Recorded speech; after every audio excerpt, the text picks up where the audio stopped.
Hoje, a nossa análise não vai explorar o espaço sideral ou o fundo dos oceanos. A gente vai mergulhar no lugar mais misterioso, vasto e absolutamente complexo de todos, a nossa própria mente. Vamos embarcar numa verdadeira jornada do herói interior, seguindo os passos do lendário psicólogo Carl Jung. Então, é bom preparar o fôlego, porque a descida é bem profunda. E para dar o pontapé inicial, surge uma questão que muda tudo. O que será que existe além do intelecto puro e da razão? A gente passa a vida inteira acumulando conhecimento, super curioso sobre o mundo exterior. Mas, em um determinado ponto da nossa evolução, esse acúmulo simplesmente bate num teto. Afinal, onde é que termina a simples coleta de informações e começa a verdadeira realidade espiritual? Para entender isso, o nosso roteiro de hoje vai passar por 6 estágios. Primeiro, o limite do conhecimento. Segundo, a máscara da persona. Terceiro, o rompimento com Freud. Quarto, a descida ao inconsciente. Quinto, o processo de individuação. E, por fim, o encontro com si mesmo. Ponto número 1. O limite do conhecimento. Bom, o ponto crucial aqui é um aparente paradoxo. A curiosidade humana é maravilhosa, é literalmente o que move a civilização. Mas chega uma fase em que o excesso de conhecimento puramente intelectual sobre as coisas externas pode, na verdade, nos afastar de uma percepção mais profunda. Uma mente muito barulhenta e entupida de informações acaba se perdendo naquilo que o Oriente chama de Maya, a grande ilusão. Para a gente ter um vislumbre real do que existe além da mente, é absolutamente necessário aprender a silenciar os pensamentos. O conhecimento externo leva a gente até a porta, claro, mas só o silêncio permite que a gente de fato atravesse. Vamos para o segundo estágio, a máscara da persona. A persona pode ser entendida como uma espécie de roupa de trabalho psicológica. A gente precisa dela para funcionar em sociedade, e tá tudo bem, não tem problema nenhum nisso. O perigo real começa quando rola uma identificação total com esse papel exterior. É quando alguém esquece quem realmente é e passa a acreditar que é apenas o cargo de gerente da empresa, a figura de pai perfeito ou o acadêmico intocável. Esse fantasma, esse ego usurpador, aliena o ser humano da sua verdadeira realidade interna e mantém a mente presa apenas aos papéis que o coletivo exige. O que nos leva ao terceiro ponto, o rompimento com Freud. Esse momento histórico ilustra perfeitamente uma divisão de águas na psicologia. Sigmund Freud via o inconsciente basicamente como o porão da mente. Sabe aquele lugar escuro onde a gente joga tudo que é reprimido?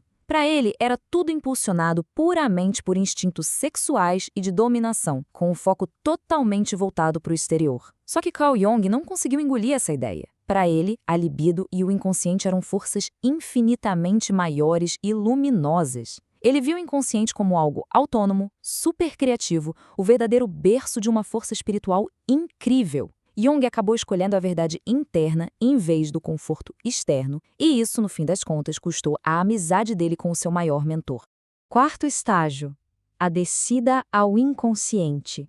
Sem guias externos para se apoiar, Jung sentiu uma necessidade gigante de mergulhar nas águas mais profundas da própria mente. Mas como é que um cientista faz isso na prática? Ele precisava desbloquear a criatividade que estava sufocada pelo lado adulto, o lado excessivamente intelectual. Então, ele começou a resgatar memórias vívidas de quando tinha uns 12 anos de idade.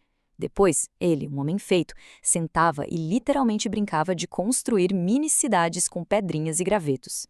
Ao fazer isso e se reconectar com a criança interior, ele meio que abriu a torneira do inconsciente.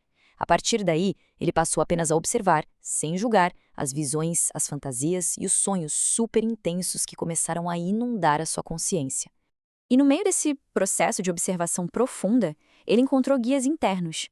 Uma dessas figuras do inconsciente foi uma entidade que ele chamou de Filemon. Foi dessa figura que Jung tirou uma constatação simplesmente transformadora. Os pensamentos têm vida própria, como os animais numa floresta. Pensa nisso. Não é o nosso pequeno ego que cria todos os pensamentos. Muitos deles apenas fluem pelo nosso inconsciente de forma totalmente independente, o que prova que existe um mundo gigantesco, muito vivo e operante ali dentro, que a gente simplesmente não controla.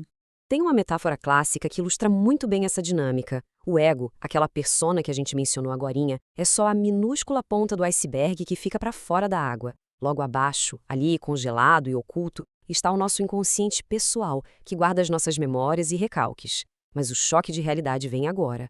Esse iceberg inteiro está flutuando num oceano gigantesco, sem fim. Esse oceano é o inconsciente coletivo. Ele carrega absolutamente toda a bagagem, os arquétipos e as sabedorias de todas as gerações da humanidade desde os primórdios. É muita coisa. O que nos traz ao ponto 5, o processo de individuação.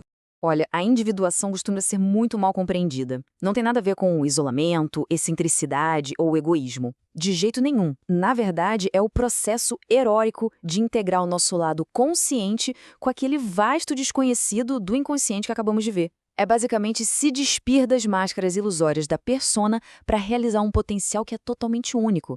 E a grande mágica disso tudo é que quando o ser humano realiza o seu desígnio singular, é exatamente aí que ele se transforma na melhor ferramenta possível a serviço do coletivo e da sociedade. Chegamos ao sexto e último passo, o encontro com o si mesmo, ou o self. O si mesmo, que muita gente chama de self, é a grande joia da coroa. Muitos pensadores orientais já descreviam isso há milênios e Jung foi quem mapeou esse conceito para o Ocidente. O self é muito, mas muito mais que a nossa mente pensante do dia a dia. É uma totalidade absoluta. Ele abraça tanto a luz do consciente quanto a escuridão dos inconscientes, pessoal e coletivo. Ele transcende as leis materiais porque, no fim das contas, atua como o próprio criador por trás de todo o nosso plano mental e psicológico. Para colocar as coisas em perspectiva e entender o motivo de tanta confusão mental no nosso cotidiano, pensa nas proporções.